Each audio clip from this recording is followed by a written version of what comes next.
Bah, là Je sais aussi. même pas, écoutez, par où commencer. Vas-y, Enfin, Juliette, non, tu vas mais trouver.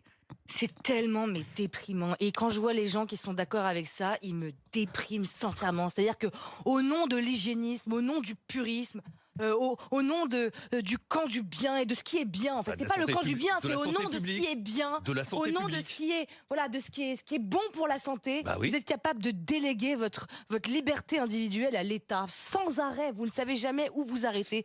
Mais elle a rien d'autre à faire, Catherine Vautrin. Genre, elle n'a pas des soins palliatifs à aller améliorer pour éviter qu'on euthanasie 50% des Français. Non, non, il faut qu'elle s'occupe de qui fume une clope devant l'école, quoi. Mais il y a quelques semaines, on a évacué une école parce qu'il y avait des impacts de balles sur les murs. Pensez pas que c'est peut-être une priorité un petit peu plus importante que la cigarette sur les plages? Qui peut croire qu'en s'allumant sa petite clope sur une vaste plage au milieu de nulle part, parce qu'en fait toutes les plages ne sont pas bondées de Mm. familles, on met en péril la santé des enfants? Est-ce que moi je vais fumer?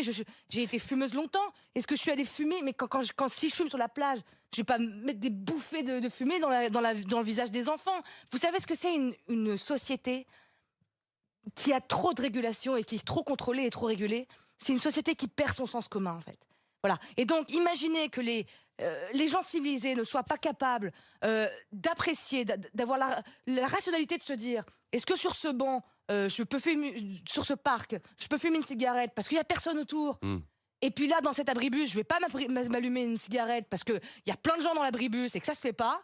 Bah moi, par exemple, j'ai cette rationalité. Et je suis sûre et certaine que beaucoup de gens l'ont aussi. Et si c'est l'argument de la santé, parce que voilà, ça coûte cher, c'est pas bien de fumer. Mais il y a plein de choses qui sont pas bonnes pour la santé dans la vie et qui n'apportent rien à l'être humain à part du plaisir.